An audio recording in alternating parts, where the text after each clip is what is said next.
ভাই আসো। কোনো খবর আছে? হ্যাঁ, কাঞ্চন তুই বাড়ি যা, তোর বড় ভাই আসছে। কে? আমার ভাই? হ্যাঁ কাশেম ভাই। কাঞ্চন চলে আসিস, আমি কিন্তু তোর জন্য না খেয়ে বসে থাকবো। ছোট মিয়া, এত রাইতে কি মনে কইরা? শুনলাম কাশেম বাড়ি আইছে। কাশিম ভাত খাইতেছে। সালাম আলাইকুম চাচা। ওয়ালাইকুম সালাম। কখন মিয়া? এই তো একটু আগে পথে সিদ্দিক ভাইদের সঙ্গে দেখা হলো। হ্যাঁ, ওরাই তো আমার সুখবরটা দিল। তুমি তো বাবা আমার একটু মুশকিলে ফেলাইয়া দিলা। পাকিস্তান সরকার এই এলাকার শান্তি রক্ষার দায়িত্ব আমার উপর দিছে। তুমি মিলিটারির চাকরি করো, তোমারে নিয়ে তো আমরা একটু বড় বিপদে পড়লাম। কেন চাচা?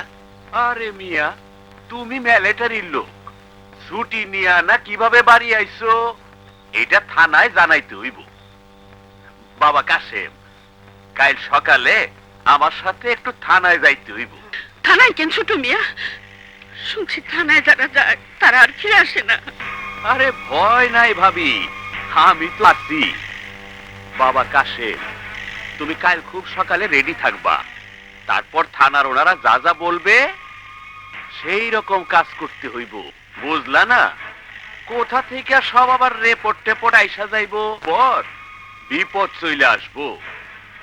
রেডি থাইকো কিন্তু মিয়া। পুরো গ্রামের বিপদ এখন তুমি একাই। ভাই কাঞ্চন,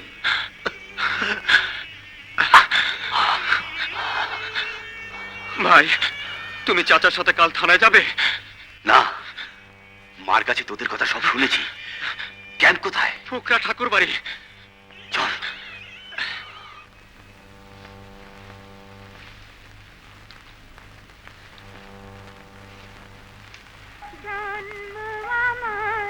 হে কি কাশিম?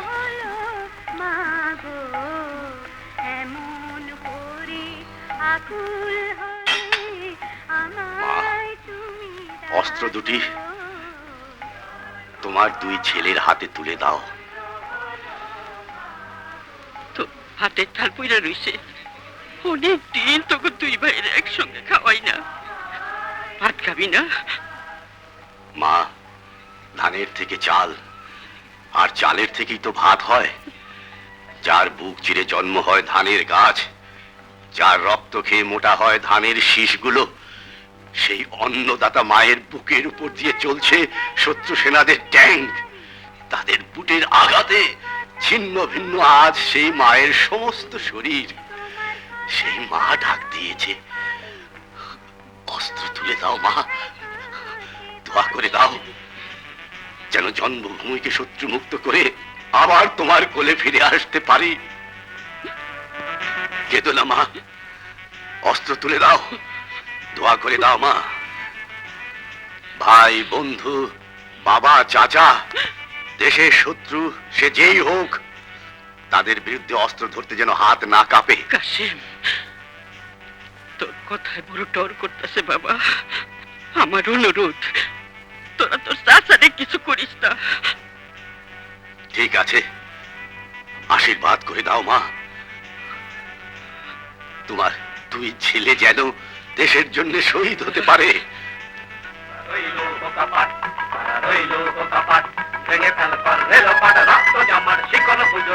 ভারতবর্ষের স্বাধীনতা আন্দোলনের সময় নেতাজি সুভাষচন্দ্র বসু বলেছিলেন, তোমরা আমাকে রক্ত দাও, আমি তোমাদের স্বাধীনতা দেব। বাংলাদেশের স্বাধীনতা যুদ্ধে একজন সিপাহী, একজন মুক্তিযোদ্ধা আজ তোমাদের কাছে হাত পেতেছে। আমার হাতে তোমরা যদি তোমাদের জীবন তুলে দিতে পারো, তাহলেই আমি তোমাদের কমান্ডার হব। আমার এই হাতে তোমাদের জীবনটা তুলে দাও।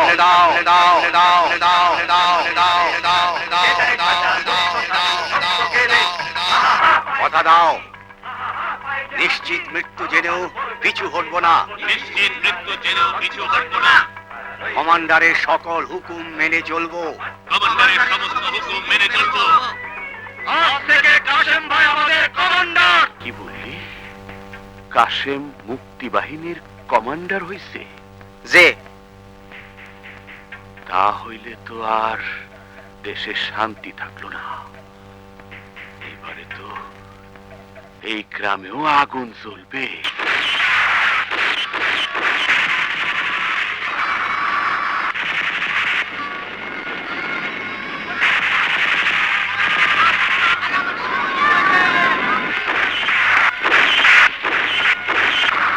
অসহায় জাতি মরিতে ডুবিয়া জানে না সন্তরণ, কান্ডারি আজ দেখিব তোমার মাতৃ মুক্তিপণ।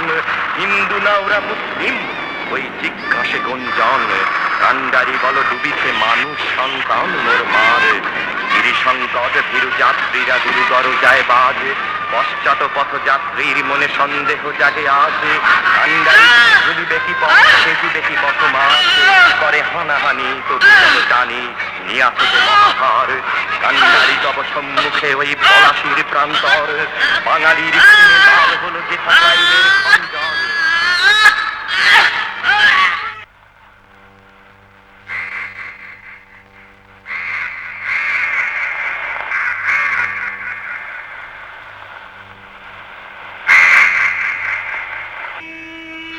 মা, তোমার তপ্ত তাজা বুকের রক্তে রঞ্জিত আজ জন্মভূমি। তোমার মৃত্যু তো কোনো লাঞ্ছনার মৃত্যু নয়, তোমার এই মৃত্যু হে জাতির গর্ব। যে দেখো মা, তোমার গর্বিত দুটি সন্তান, দুজন সিপাহী, দুজন মুক্তিযোদ্ধা তোমার রক্ত ছুঁয়ে দেশকে শত্রুমুক্ত করার শপথ নিচ্ছে। মা, যে আঁচলের নিচে তোমার দুষ্টু সন্তানেরা মুখ লুকাতো, যে আঁচল দিয়ে তোমার সন্তানদের চোখের পানি মুছিয়ে দিয়েছো, যে দেখো মা, সেই চোখে আজ আর পানি নেই, সেই চোখ আজ রক্ত লাল। সে আঁচল দিয়ে আজ আর চোখ মুছবো না, এ আঁচল দিয়ে আজ কাপড় বানালাম। কাশেম মিয়া,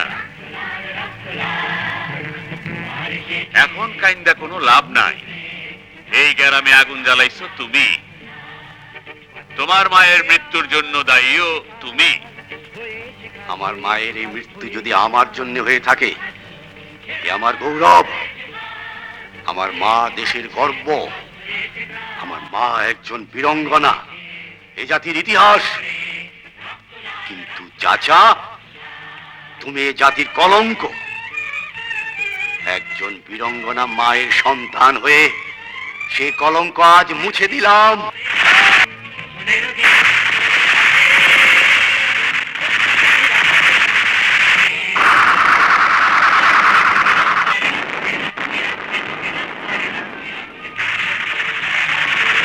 ভাই, ওরা শেল মারছে। ওরা কাছে এসে যাচ্ছে, তোমরা সবাই পিছিয়ে যাও। কাঞ্চন, তুই পিছিয়ে যা, আমি কাভারিং দিচ্ছি।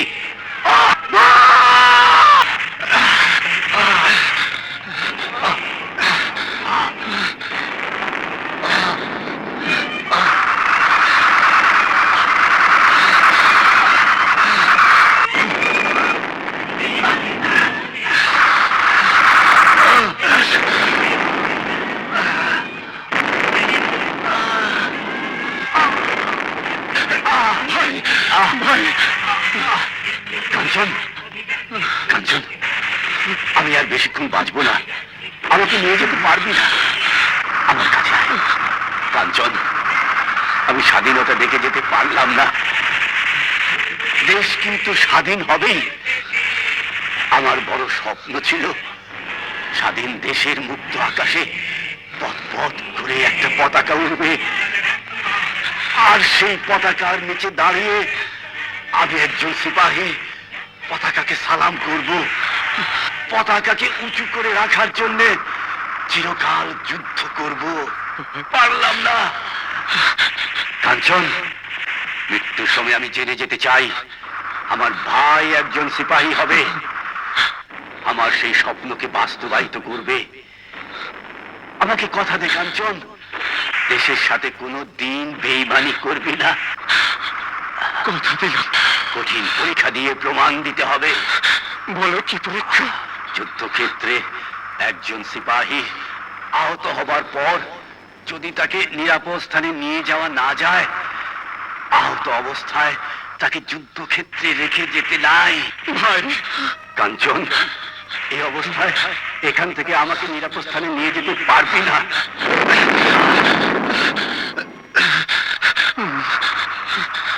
বাঁচাতেও পারবি না। আমি খুব কষ্ট পাচ্ছি, আমাকে শান্তি দে। গুলি কর ভাই, এটা না সিপাহীর ধর্ম। মৃত্যুর সময় আমি অন্তত এইটুকু সান্ত্বনা নিয়ে যেতে চাই, আমার একটি ভাই সিপাহী হয়েছে। আমাকে আমাকে প্রমাণ দে তুই একজন সিপাহী। ভাই ভাই, আমি তোর commander. This is my order, shoot me.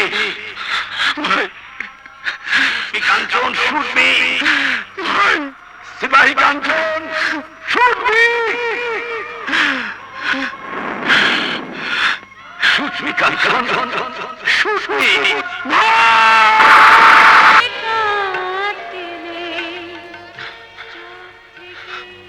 ভাই, বিশ্ববিদ্যালয়ের শেষ ডিগ্রি নিয়ে আজ আমি একজন পুলিশ ইন্সপেক্টর, আইন শৃঙ্খলা রক্ষাকারী বাহিনীর একজন সদস্য। তোমার মৃত্যুর সময় যে সিপাহীকে তুমি জন্ম দিয়েছিলে সে মরেনি। দোয়া করো অন্যায়ের বিরুদ্ধে রুখে দাঁড়াতে আমি যেন শক্তি পাই, স্বাধীনতা রক্ষার জন্য আমার হাতের অস্ত্র যেন উন্নত থাকে। আমার যতটুকু ক্ষমতা আছে তা দিয়ে যেন দেশকে দুর্নীতি মুক্ত করতে পারি।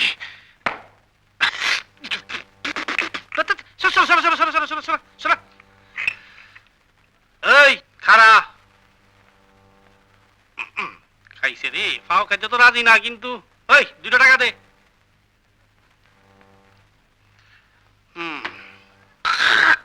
আরে আরে আরে, ওই শালার বউ, সে পালাও, শ্বশুরবাড়ি পাইছো? হ্যাঁ, শালার বউ, দিনের বেলা চুরি করো, রাতে কি করো? হ্যাঁ, ওটা তোর কি হয় ভাই? ভাই, চাকা সহ ধরা পড়ে সব জেল অবধারিত। স্যার, কোনো ব্যবস্থা? সব অবস্থারই ব্যবস্থা আছে। গাড়ির জন্য গ্যারেজ আছে, রুগীর জন্য ডাক্তার আছে। আরে ওই তোগুলিগা আমি আছি না? হ্যাঁ, ডাক্তার দেখাতে ভিজিট লাগে না? এদিকে আয়, বাইর কর। স্যার, ওই যে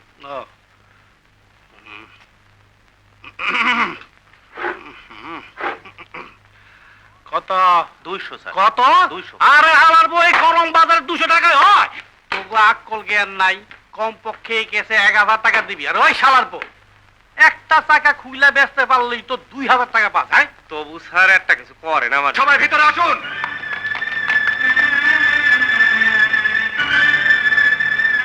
আপনাদের সবাইকে আমি বলে দিচ্ছি, আমি যতদিন এই থানায় আছি একটি পয়সা আমি ঘুষ খেতে দেব না। কি হলো? আমি এই গাড়ির মালিককে খুঁজছি। আমি? কি প্রয়োজন? গাড়িটা এখান থেকে সরাতে হবে। কি কারণ? কারণ this is no parking area, এখানে গাড়ি রাখা নিষেধ। আমি জানি এবং জেনেই রেখেছি। জেনেই রেখেছেন? না না না না, চোখ উল্টানো কিছুই নেই। আপনার পোশাকে বলে দিচ্ছে আপনি কে। এই যে সাহেব, আপনি নিশ্চয়ই এই এলাকার আইন শৃঙ্খলা রক্ষার দায়িত্বে আছেন। সব জায়গায় কিন্তু আইন চলে না। আইন শৃঙ্খলা রক্ষা করার দায়িত্ব যাদের উপর নিয়োজিত তাদেরই দায়িত্ব রয়েছে আইনকে সব জায়গায় সমানভাবে প্রয়োগ করা। আপনার পরিচয়টা জানতে পারি কি? আমার পরিচয়টা শুনলে আপনি এক্ষুনি এখান থেকে একটি নেংটি উদরের মতো দৌড়ে পালাবেন। তাহলে আর শুনে দরকার নেই, কারণ যে কোনো অবস্থাতে এই পোশাক আমাকে এখান থেকে পালাতে দেবে না। আপনি যেই হন না কেন, গাড়িটা এখান থেকে সরিয়ে নিন, না হলে ফাইন করে দেব। গাড়িটা এখানেই থাকবে। থাকবে না? থাকবে। সরি, গাড়িটা এখানে না থাকার জন্য আমার যে সামান্য ক্ষমতাটুকু আছে তা আমি ব্যবহার করতে বাধ্য হচ্ছি। Charlie 4, I need record. এক্ষুনি পলক ভিডিওর সামনে রেখাটা পাঠিয়ে দাও।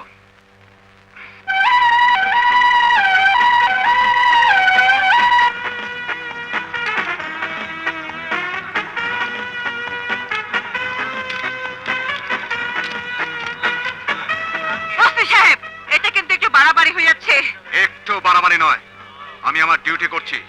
ঠিক আছে, আমি সারাদিন এখানে বসে থাকবো। এবার পারলে গাড়ি নেন।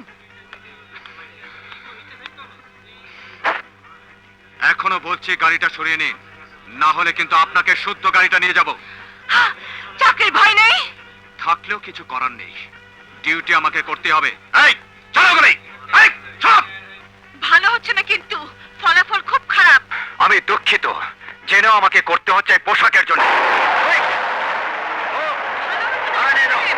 আমি কিন্তু দেখে নেব, আপনাকে নেক্সট লিডার বানিয়ে ছাড়বো। Remember it.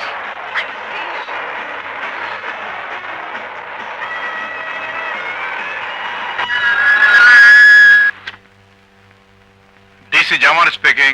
আব্বু, আমি ধানমন্ডি থানায় এখন অ্যারেস্ট। তার মানে? এই থানার ওসি আমাকে অ্যারেস্ট করেছে, আর কি সব আজে বাজে কথা বলছে। ওই দেখো আবার কেমন করে তাকায়। কোনো মানে জানতে চেও না, কিচ্ছু বলা সম্ভব না। তুমি এক্ষুনি 5 মিনিটের মধ্যে এখানে চলে এসো।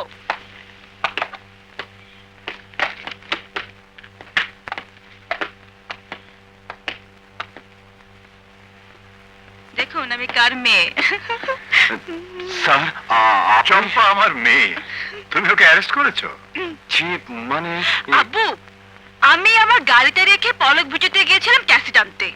আমি ক্যাসেট নিয়ে বাইরে এসে দেখি তোমার এই ওসি আমার গাড়িতে রেকারে হুক লাগাচ্ছে। আমি তোমার কথা বললাম, তাতে ওসি সাহেব এখন জ্বলে উঠলো। এরপরে আমি গাড়িতে গিয়ে বসলাম। তোমার ওসি সাহেব আমার কোনো কথাই শুনলেন না, আমাকে শুদ্ধ গাড়িটা থানায় নিয়ে আসলেন। এখন আটকে রেখেছেন। কাঞ্চন, চম্পা সত্যি কথা বলছে? শুধু এইটুকু সত্য, রেকার দিয়ে ওনাকে শুদ্ধ আমি গাড়িটা এখানে নিয়ে এসেছি, এবং আপনি না বলার পূর্ব মুহূর্ত পর্যন্ত আমি জানতাম না উনি আপনার মেয়ে। আপনার মেয়ে জানলেও স্যার আমি এটাই করতাম। উনি নো পার্কিং এরিয়ায় গাড়ি রেখেছিলেন।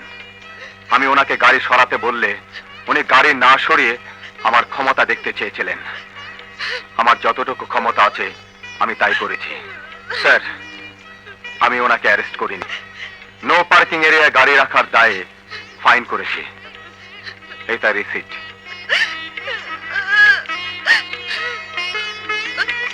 নাও নাও বলছি।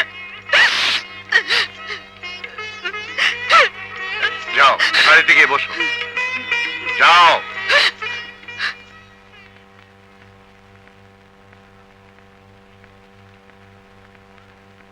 কাঞ্চন, আমি বুঝতে পেরেছি ও একটু খামখেয়ালি, মিথ্যা কথাও বলে। যাকে রাজুর ব্যাপারটা তুমি কি করেছো? স্যার, রাজুর ফাইলে আমি যে ছবিটা দেখেছি, এই রাজু ক্রিমিনাল হতে পারে না। হোয়াট? স্যার, এই রাজু একজন মুক্তিযোদ্ধা ছিল, আমরা একসাথে যুদ্ধ করেছি। ও আমার বন্ধু। ফাইলে যেভাবে লেখা আছে স্যার, ও এতটা খারাপ হতে পারে না। হয়েছে, এটাই সত্যি। তুমি তোমার দায়িত্ব পালন করো। কখন সে কি ছিল সেটা আমাদের জানার ব্যাপার নয়। এখন সে শহরের একটা আতঙ্ক।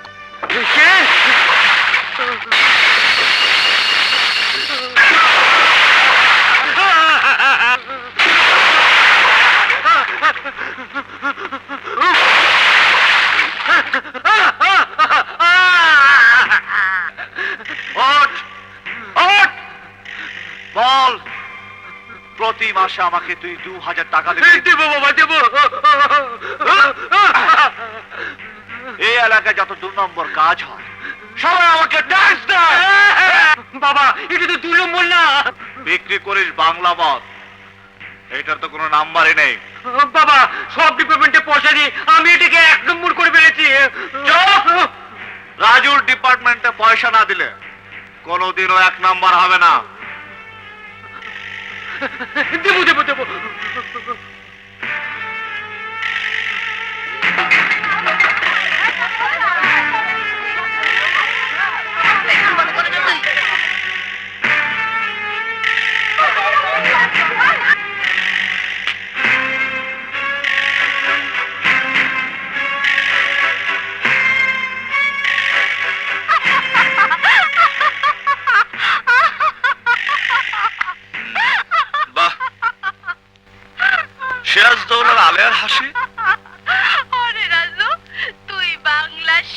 আমাদের নবাব সিরাজউদ্দৌলা, আর আমি হইলাম এই বস্তির ফকির নিয়ালেয়া।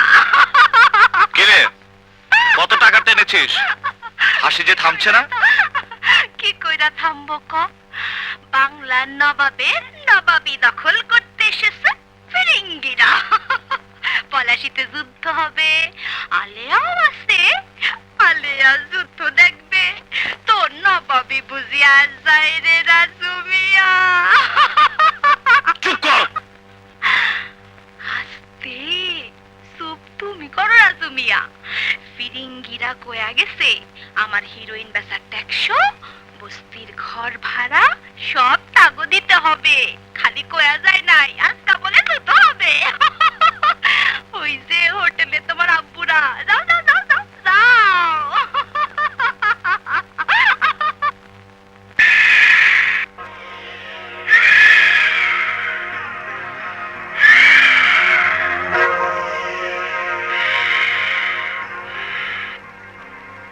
রাজু বস্তির ভাড়া ফুলিকে দিয়ে হিরোইন বিক্রি করে শুনলাম বেশ মাল কামাচ্ছিস, কিছু ট্যাক্স নিতে এলাম।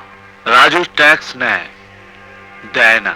নেওয়াটাই যাদের অভ্যেস তারা কি সহজে দিতে চায়? আজ নেব এবং তোকে তা দিতে হবে।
টোকাই, রশি নিয়ে আয়, আমি তাকে বেঁধে রাখবো। এখান থেকে নেওয়ার জন্য তোর কোনো বাবা থাকলে তাকে খবর দে। খবর দিতে হবে না, আমি নিজে এসেছি। সালাম ওসি সাহেব, সালাম। শুনেছি আপনি নতুন এসেছেন। আমি জানি 2 নাম্বারকে 1 নাম্বার করতে হলে আপনাদের কিছু মাল দিতে হয়। আপনি চলে যান, প্রতি মাসের ট্যাক্স 1 তারিখেই পাবেন। মোরা একটি ফুলকে বাঁচাবো বলে যুদ্ধ করি। ওসি সাহেব, কি ভাবছেন? আজ কিছু সালামি ভাবছি সেলামি নেব না সেলামি দেব। ভাবছি 1971-এর গোপালগঞ্জের প্রত্যন্ত গ্রাম কবিরপুরে যে ছেলের হাতের অস্ত্র শত্রু সেনাদের বিরুদ্ধে প্রথম গর্জে উঠেছিল, একে সেই রাজু। সে হাত শত্রু সেনাদের বিরুদ্ধে যুদ্ধ করতে কাঁপেনি। সেই পবিত্র হাত থেকে কিভাবে আমি সালামি নেব? কিভাবে আমি ওই হাতে হাত করা পরাবো? যে মাটির চির মমতায় আমার আরে কাঞ্চন, দোস্ত তুই এখানে আসছিস? তাহলে তো আমি কিং। আমি একজন সিপাহী, আমি সৈনিক, আমি একজন মুক্তিযোদ্ধা। সেদিন মুক্তিযুদ্ধ করে নতুন যে পতাকার জন্ম দিয়েছি, আজও সেই পতাকা সমুন্নত রাখার জন্য যুদ্ধ করছি। যতদিন পৃথিবীর মানচিত্রে এদেশ একটি উন্নত দেশ হিসেবে চিহ্নিত না হবে, ততদিন এই যুদ্ধ চলবে। এই হাত দিয়ে না যুদ্ধ করেছিলিস, যে হাত দিয়ে দেশের পবিত্র মুক্তি যুদ্ধ করেছিলি, যে হাতে জাতির গৌরব। মৃত্যুর পরে এদেশের মিউজিয়ামে যে হাতের মমি বানিয়ে রাখার কথা, সেই হাত দিয়ে অবৈধ পয়সা রোজগার করতে লজ্জা করে না?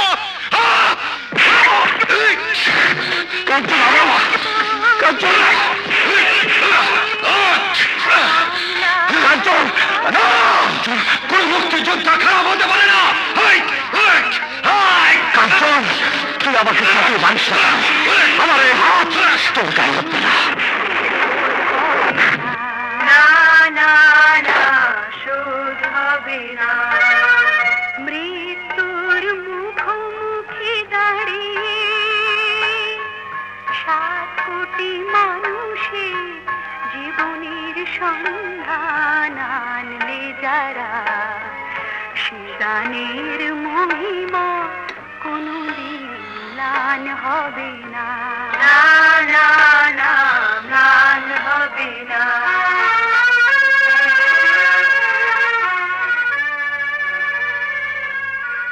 কাঞ্চন, চলে আসিস। আমি কিন্তু তোর জন্য না খেয়ে বসে থাকবো। ভাইজান, খাবেন না? সুরজ, আমার খাবারটা থানা হাজতে নিয়ে যা। ভাইজান, আমি আজ থানা হাজতে বসেই খাবো। কে হলো? খাবারটা থানা হাজতে পাঠিয়ে দে।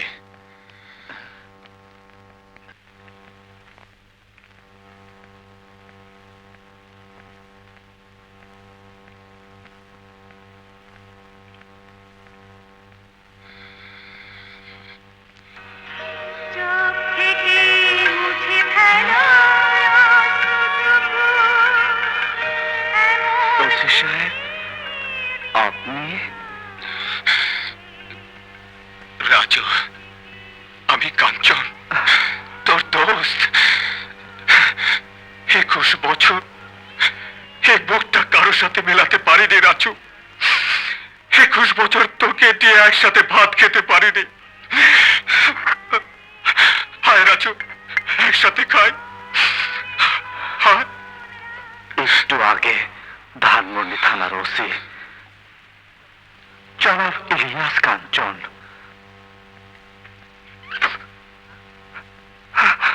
যার খুশিতে এখন নাক দিয়ে আমার রক্ত ঝরছে, সে তাকে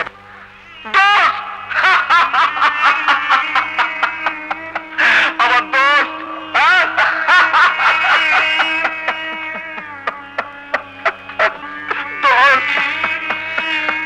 রাজু, এই দেখ, আমার গায়ে পুলিশের পোশাক নেই। আমি কাঞ্চন, আমি গোপালগঞ্জের কাঞ্চন। তুই দোষ গলাগলি করে ঘুরে বেড়াতাম, তুই দোষ একসাথে খেলতাম। আমি সেই কাঞ্চন, একসাথে দুইজনে যুদ্ধ করেছিলাম রাজু। রাজু, সেটা এখন বেদনার স্মৃতি। মুক্তিযুদ্ধে সময়টুকু মনে হয় জীবনের কলঙ্কিত অধ্যায়। রাজু, একজন মুক্তিযোদ্ধা একটি স্বাধীন দেশের গৌরব। এ দেশের মুক্তিযোদ্ধারা সর্বকালের সর্বশ্রেষ্ঠ সন্তান। একজন মা যেমন একটি সন্তানকে জন্ম দিয়ে তাকে ফেলে দিতে পারে না, তেমনি কোনো মুক্তিযোদ্ধাও দেশের সাথে বেইমানি করতে পারে না। তুই তুই কেন থানা হাজতে? তোকে নিয়ে তো ইতিহাস লেখা হবে। তা না হয়ে আজ তোর নামে থানার ক্রিমিনাল ফাইলে রিপোর্টের পর রিপোর্ট লেখা হয়েছে কেন? ঐতিহাসিকরা মুক্তিযুদ্ধের ইতিহাসে আমার নাম লিখেছে কিনা আমি জানি না, তবে থানার ফাইলে ক্রাইমের যে ইতিহাস লেখা হয়েছে তা লিখেছে তোর মতো একজন পুলিশ অফিসার। রাজু, হ্যাঁ, দেশ স্বাধীন হলো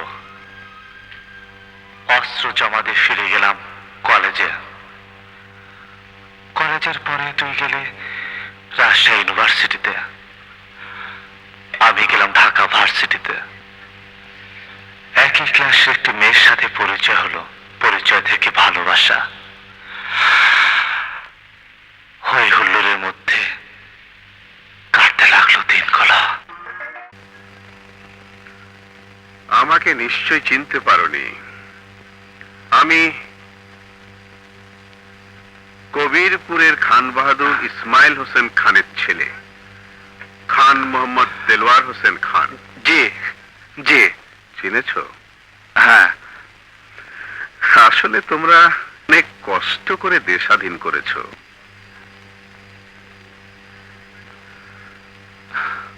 ফলও ভোগ করছো। তোমার পায়ে ওটা বিদেশি জুতো না? হ্যাঁ। আচ্ছা, তোমার দাদার কথা মনে আছে? ছোটবেলায় দেখেছি, অল্প অল্প মনে পড়ে। তোমার দাদার সামনে দুটো দাঁত ভাঙা ছিল। তোমার দাদা ছিল আমাদের পেয়াদা। আমি তখন খুব ছোট। তোমার দাদা একদিন আমাকে জুতো পরাতে গিয়ে ফিতে বাঁধতে পারছিল না। একটা লাথি মেরেছিলাম, এক লাথিতেই সামনে দুটো দাঁত ভেঙে গেল। কচি, তোমার বাবা ঢুলে ঢুলে হাঁটতো বলে তাকে আমরা কচ্ছপ বলে ডাকতাম। আর তোমাদের বাপ দাদা 14 পুরুষ ছিল আমাদের রায়ত, প্রজা, গোলামি বলতে পারো। গোলামের ইতিহাস বলা কি আপনার শেষ হয়েছে? শেষই বলতে পারো। দেশ স্বাধীন হয়েছে, তাই তো তুমি রাজু, কচিমুদ্দির ছেলে, আমার ড্রয়িং রুমে আমার সামনে সোফায় বসে আছো, তাও আবার জুতো পায়ে দিয়ে। তখন একটা সময় ছিল আমাদের বাড়ির সামনে দিয়ে কেউ জুতো পায়ে দিয়ে হাঁটতো না। জানেনই তো দিন বদলায়। এই ভারতবর্ষ মোগলদের পতন হয়েছে, ইংরেজদের পতন হয়েছে, তারপর আপনাদের। তুমি কি মাইন্ড করছো? যা সত্যি তাই বললাম। কচিমূর্তি অর্থাৎ তোমার বাবা আমাদের বাড়ির চাকর। স্টপ! স্টপ! কসিবদ্দির ইতিহাস বন্ধ করুন। একটা কথা মনে রাখবেন খান সাহেব, স্বাধীনতা যুদ্ধে কসিবদ্দির ছেলেরা সেদিন অস্ত্র ধরেছিল শুধু নতুন পতাকার জন্ম দেওয়ার জন্য নয়, তাদের অধিকার আদায়ের জন্য। এই অধিকার আদায়ের জন্য প্রয়োজন হলে তারা আবার অস্ত্র তুলে নেবে। খান সাহেব, আমার দুর্ভাগ্য যে তোমার পরিচয় আমি আগে জানতে পারিনি। জানতে পারলে কোনোদিনও তোমার সাথে আমার সম্পর্ক তো দূরের কথা, ছায়াও মারাতাম না। তোমার বাবার লাঠিতে আমার দাদার দাঁত ভেঙেছিল, এ কথা আমি কোনোদিন ভুলতে পারবো? No, never, impossible. Get out, I say get out, get out.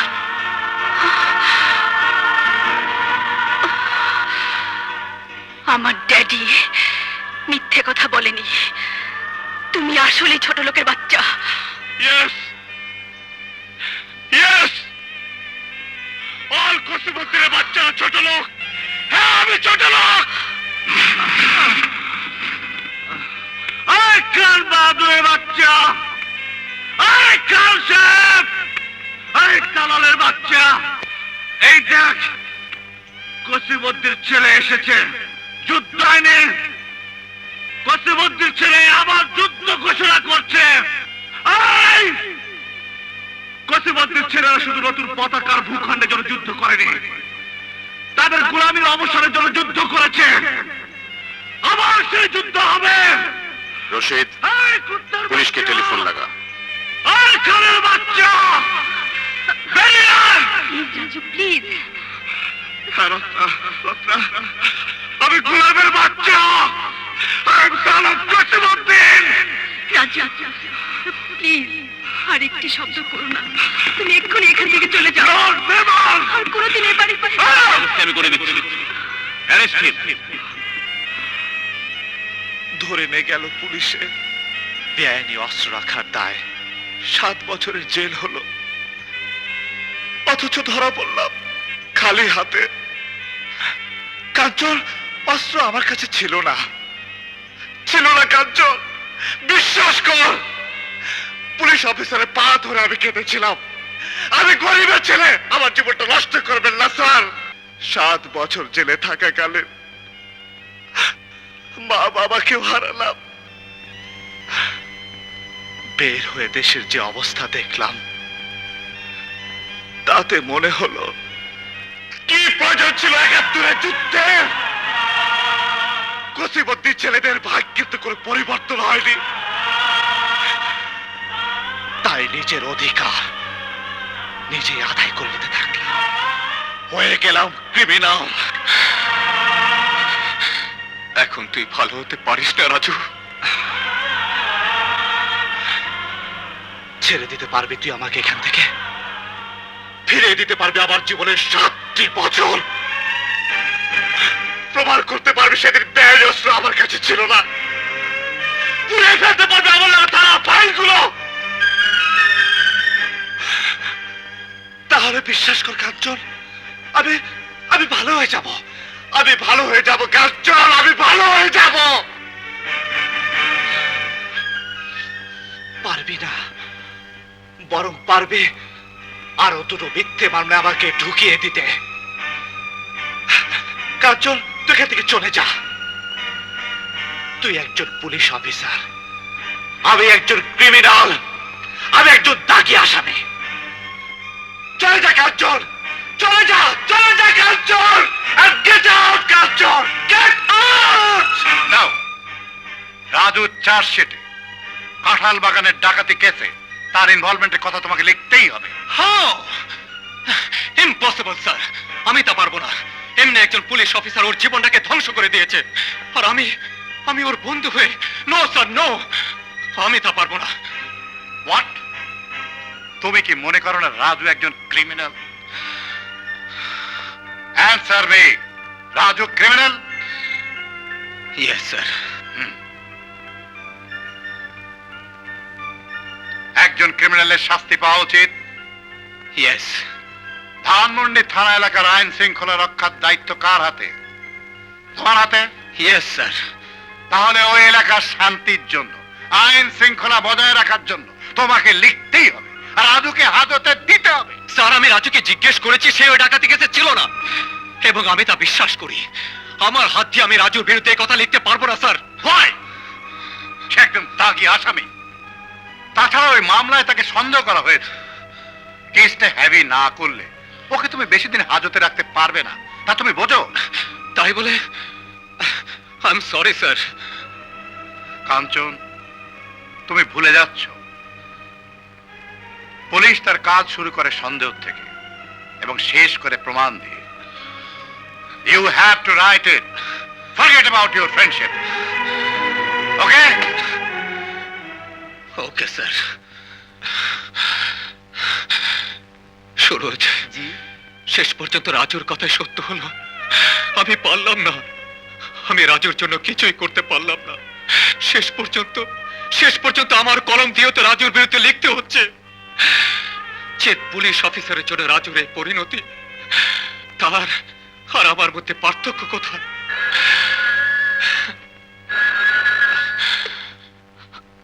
Hello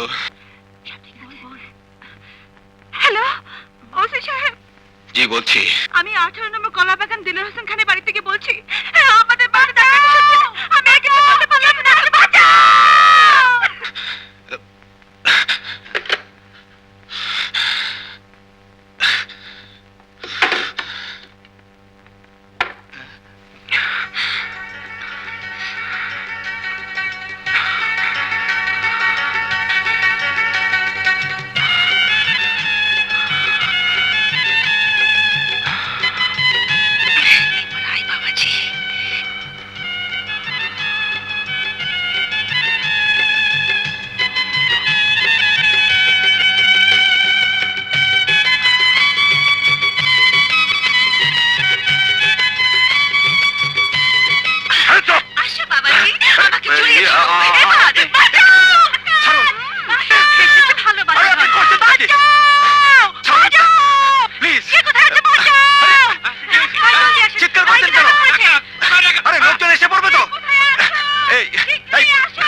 ঠিক নয়। আমি পুলিশ অফিসার জামান সাহেবের মেয়ে, আমি ওর উপযুক্ত শাস্তির ব্যবস্থা করতে পারবো। আপনারা আমাকে একটু সাহায্য করুন, ওকে গাড়িতে তুলে দিন। হ্যাঁ হ্যাঁ ধরুন জলদি। আসো, চলো চলো বাবা, চলো ভাবি। একেবারে কেমন করে তাকায় দেখ।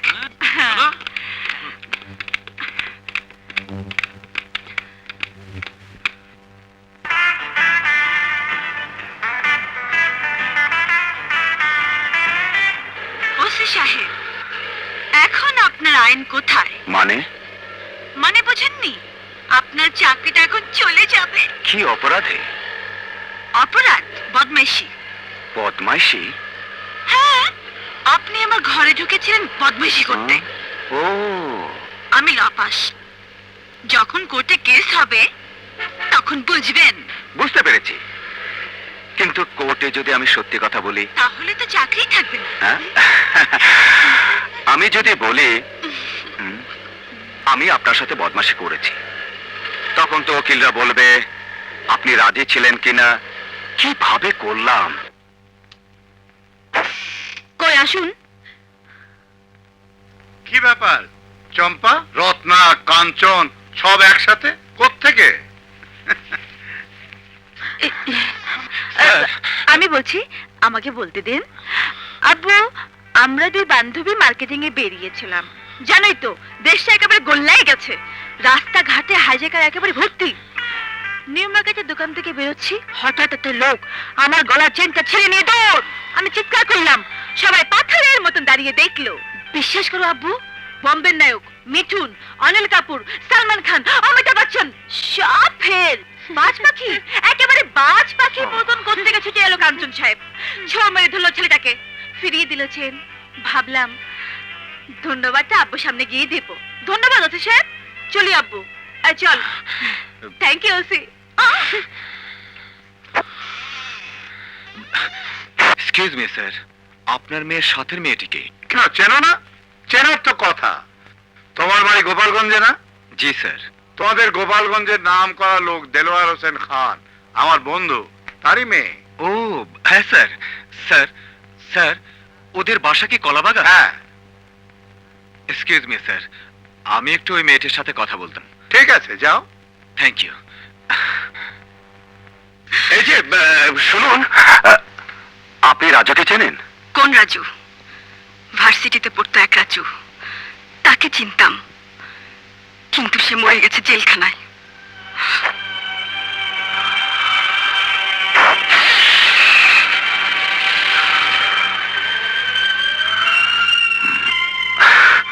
জি স্যার, এর আগেও আমি একটা ইনফরমেশন পেয়েছি, ওই থানার ওসিকে আমি এক্ষুনি বলে দিচ্ছি। জি স্যার, আসসালামু আলাইকুম। একটা ইনফরমেশন পেলাম, রাজুকে তুমি যে বস্তির থেকে অ্যারেস্ট করেছো, ওখানে নাকি হেরোইন এবং গাঁজাখোরদের আড্ডা জমে। ওই আড্ডাটা তুমি ভেঙে দাও। জি স্যার।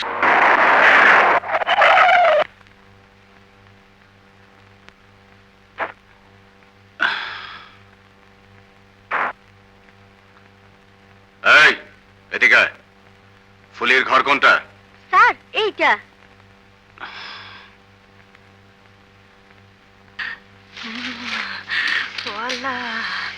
আমার কেউ এই ঘরে কে? কে? মামা নাই মামা। হ্যাঁ? ও আমি তোর মামা না, ও আমি থানা থেকে এসেছি। থানা থেকে এসেন? হ্যাঁ? ওরে বাবা রে, ওরে বাবা রে। আসসালামু আলাইকুম স্যার। আসসালামু আলাইকুম। আরে বাবা রে,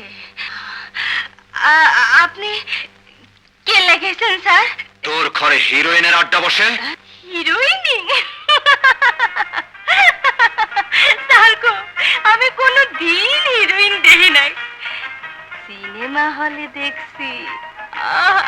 আমার ঘরে যদি কোনো হিরোইন আইতো তাহলে আমার ঘর ধন্য হয়ে যেত। মিথ্যে কথা বলার চেষ্টা করলে পেটের চামড়া তুলে ফেলবো। সিনেমার হিরোইন?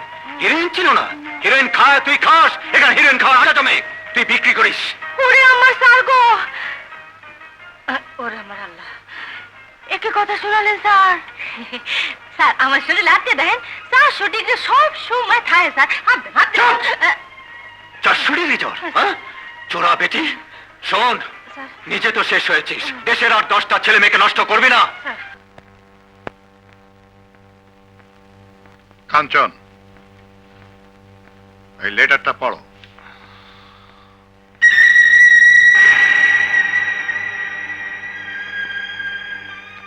কেন লিখেছো?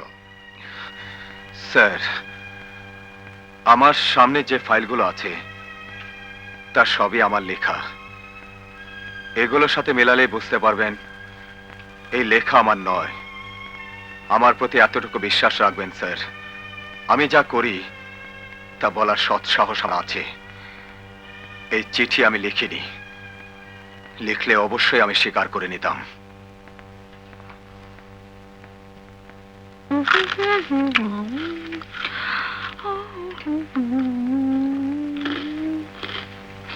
চম্পা, stand up. I say stand up. G Stupid মেয়ে, মিথ্যাবাদী। তুমি একটা চোর, একটা বানোয়ার চিঠি লিখেছো সরল ছেলেটাকে ফাঁসাবার জন্য। জানো তোমার এই মিথ্যে চিঠির জন্য কি হতে পারতো? আমি যদি চিঠিটা নিয়ে সরাসরি আইজি সাহেবের কাছে যেতাম, ওই ছেলেটা সাসপেন্ড হতো, যে দুর্নাম ওর ঘাড়ে পড়তো, তা তোমার আত্মহত্যা করতে পারতো। Get out! I say get out! যাও আমার সামনের থেকে, মিথ্যাবাদী চোর কোথাকার। Get out!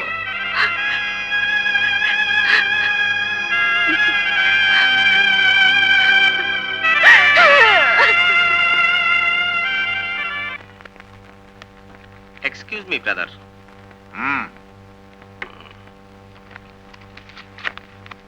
মিনিস্টার সাহেব বোধহয় টেলিফোন করেছিলেন? না, আমার দলের ওই ছেলেটার ব্যাপারে টেলিফোনের আগেই ছেড়ে দিন, তা না হলে উনি আবার মাইন্ড করলে আপনার অসুবিধা হতে পারে। Get up! Get up! মিনিস্টারের কথা! যা, পারলে যেন তোর মিনিস্টার আমার চাকরি খায়। হ্যালো, জি স্যার, জি স্যার, স্যার হ্যাঁ? ডিসি সাহেব। আসসালামু আলাইকুম স্যার। কাঞ্চন, তোমাকে এক্ষুনি আমার একটু প্রয়োজন। আমি তোমার সাথে কিছু কথা বলবো। যদি তোমার সময় হয় তাহলে তোমাকে আমার সাথে একটু বাসায় যেতে হবে। জি স্যার, আসছি।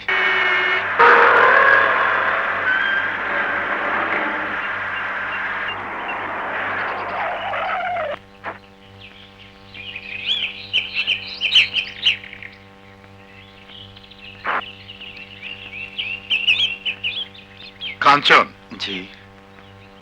আমি তোমাকে এনেছি ওর সাথে একটা কম্প্রোমাইজ করিয়ে দিতে। আমি বুঝতে পেরেছি প্রথম দিনের ঘটনার পর থেকে ও দারুণ জিদ চেপেছে। ও তারই প্রতিশোধ নেওয়ার জন্য এইসব ঘটনাগুলো করছে। তুমি মনে কিছু করো না বাবা, ওর সাথে তুমি একটু হাত মিলিয়ে ফেলো। আমি জানি আমি তোমাকে ছোট করছি। না না, ঠিক আছে স্যার। জিদ্দি মেয়ে তো কখন আবার কি করে বসে। চল এসো। আব্বু, তুমি আমাকে কোনোদিন মারবে এ আমি ভাবতেও পারিনি। কি হবে এই জীবন রেখে? আমাকে ক্ষমা করো, আমি আত্মহত্যা করলাম। কাঞ্চন, চম্পা আমার একমাত্র মেয়ে।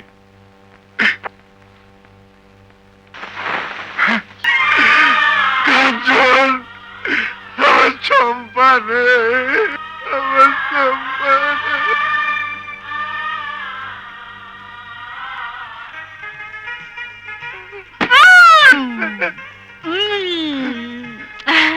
আছি, এখনো মরিনি। আজ 5 এপ্রিল। দেখলে দেখলে কাঞ্চন, এই নিয়ে আমি সারাটা জীবন কাটাচ্ছি। এদিকে আয়, এদিকে আয় বলছি।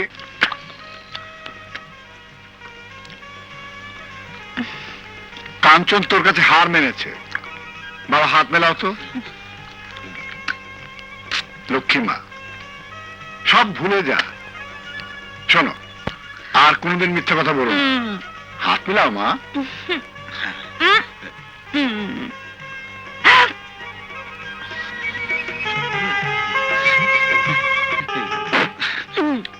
ওসি সাহেব, আজ থেকে কম্প্রোমাইজ। ও হ্যাঁ, একটা কথা আছে, এখন কিন্তু আপনাকে এখানে বসে থাকতে হবে। আমি রান্না করব, খেয়ে যেতে হবে। স্যার স্যার, কি ব্যাপার, আপনার স্যারের দিকে তাকাচ্ছেন কেন?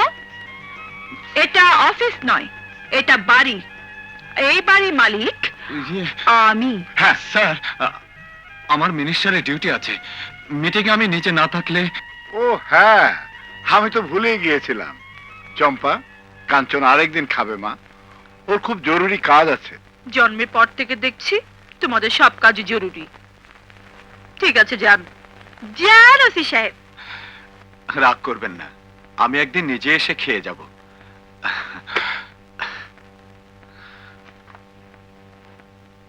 আমার সরকার সব সময় গরিব দুঃখী মানুষের পাশে থেকে তাদের ভাগ্যোন্নয়নের জন্য চেষ্টা করে যাচ্ছে। আমার সরকার এদেশের জনগণের সরকার, গরিব দুঃখী মানুষের সরকার। আপনাদের কাছে আমার আবেদন, আগামী নির্বাচনে আমার সরকারের পাশে থেকে তার হাতকে আরো মজবুত করুন, আরো শক্তিশালী করুন, শক্তিশালী করুন। আপনারা যদি আপনাদের ওয়াদা পূর্ণ করেন, তাহলে আমি আমার সরকারের পক্ষ থেকে কথা দিচ্ছি, আমরা, আমার সরকার গরিব দুঃখী মানুষের পাশে চিরকাল থাকবে। এদেশের প্রত্যেকটি মানুষের জন্য বাসস্থান থাকবে, প্রত্যেকটি মানুষ চিকিৎসা পাবে, শিক্ষার সুযোগ পাবে, কোন মানুষ এদেশে অনাহারে মরবে না। আর এটাই হলো তুই এখন কোথায় জানিস? তুই এখন হসপিটালে, আর এখান থেকে ভালো হলে যাবি হাজতে। কেন তুই মন্ত্রীকে বোমা মারতে গিয়েছিলি? ওই মন্ত্রীর সাথে তোর শত্রুতা আছে? ওই মন্ত্রী মারা গেলে তোর আব্বা মন্ত্রী হতো। তাহলে কেন মারতে গিয়েছিলিস? ওই মন্ত্রী মারা গেলে কি তোর থাকার জায়গা হবে? তুই গাড়িতে চড়বি? তুই ভাত খেতে পারবি? তুই যে টোকাই, সে টোকার বাচ্চায় থেকে যাবি। স্যার, এই টাকা আপনি জানি কি কইলেন? ওই লোকটার নাম মন্ত্রী। ওই লোকটা মন্ত্রী স্যার। ওই লোকটা মরে গেলে আমার কিছু যায় আসে না। এই 50 টাকা আমার কাছে অনেক বড়। আজ 2 দিন ধরে আমি আর আমার নানি না খাওয়া। এই 50 টাকা একজনে দিয়া কইলো ওই মিটিংয়ে এই বোমাটা ফেলবি। জি স্যার। স্যার, ওই অফিসার আমার সামনেই আছে। স্যার, আমি সব অফিসারদের ডেকেছি। জি স্যার, আমি সব ব্যবস্থায় নিচ্ছি। আচ্ছা কাঞ্চন, আর কি কোনো বোমা ছিল ওর কাছে? জি না, একটাই। হাই অফিসিয়ালসদের কাছ থেকে উপর্যুপরি টেলিফোন আসছে, বোমাটা বাস্ট না হলে অবশ্যই তোমারও কিছু করার ছিল না। আপনাদের সবার প্রতি আমার অর্ডার, সামনের ইলেকশনে বোমাবাজি বন্ধ করতেই হবে। ইম্পসিবল। বোমাবাজি বন্ধ এই দেশে সম্ভব নয় স্যার। ওয়াই? স্যার, এই 50 টাকার সমস্যা যতদিন না মিটবে ততদিন এই দেশে বোমাবাজি চলবে। What do you mean? দুঃখের হলেও সত্যি স্যার, যে ছেলেটি বোম মারতে গিয়েছিল তার কাছে মন্ত্রীর জীবনের চেয়ে এই 50 টাকা অনেক বড় ছিল স্যার। 50 টাকা, শুধু 50 টাকার বিনিময়ে এদেশের একজন টোকাই অ্যাটম বোম মারতেও দ্বিধা করবে না স্যার, কারণ সে ক্ষুধার্ত। এই 50 টাকা দিয়ে সে ভাত খায়। স্যার, এ আমাদের অক্ষমতায়, আমাদের লজ্জা, এটাই জাতির কলঙ্ক স্যার। স্বাধীনতার 21 বছর পরেও টোকাইদের টিফিন ক্যারিয়ার আমরা ভাত তুলে দিতে পারিনি, কিন্তু বোমা দিতে পেরেছি স্যার। ডোন্ট বি ইমোশনাল কাঞ্চন। কাঞ্চন, আমার বন্ধু রত্নার বাবা দেলোয়ার হোসেন খান, ওর কথাই তোমাকে বলেছিলাম, তোমাদের দেশের ছেলে। জামান, আমার দেশের সাথে খুব একটা যোগাযোগ নেই। তোমার বাড়ি কোন গ্রামে? পরানপুর। আরে কি যেন নামটা মনে আসছে না। ও হ্যাঁ, রফিকুদ্দিন শেখকে চিনতে? আমার চাচা ছিলেন। জামান বংশীয় ছিল। দেশের বাড়ি যাই না তো, কি করে চিনবো এদের? হ্যাঁ, তোমরা কথা বলো, আমি ওদিকে একটু অ্যাটেন্ড করি। স্বাধীনতা যুদ্ধের সময় বোধহয় দেশের বাড়িতে ছিলেন। হ্যাঁ, ওই সময় একবার রাত্রে আপনাদের বাড়ি গিয়েছিলাম, পেলাম না। পরের দিন ভোরে শুনলাম আপনি নাকি সারা রাত পায়খানার মধ্যে লুকিয়েছিলেন। আপনার সারা শরীরে নাকি গু মেখে গিয়েছিল, মুখের মধ্যে নাকি গিয়েছিল। আমি একটু ওদিক থেকে আসি। জামাল,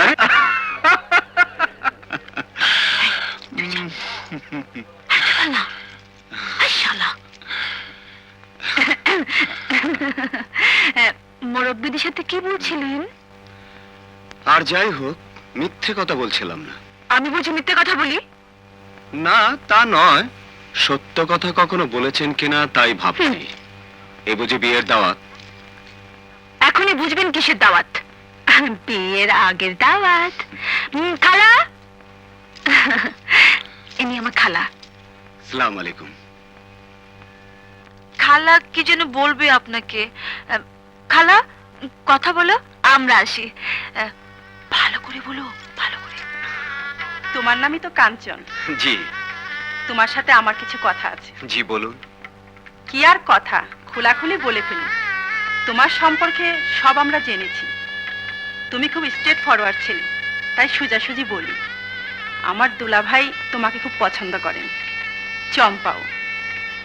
চম্পাকে বিয়ে করতে তোমাকে কোনো আপত্তি আছে? আমিও তাহলে সোজাসুজি বলি। আমি তো তোমাকেই তালাশ করতেছি। তোমরাই সারা দেশে হেরোইন বেচো?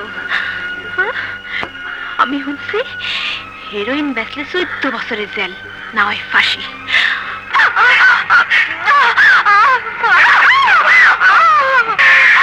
তোমরা শোনো, দেলোয়ার খান সারা বাংলাদেশে হেরোইন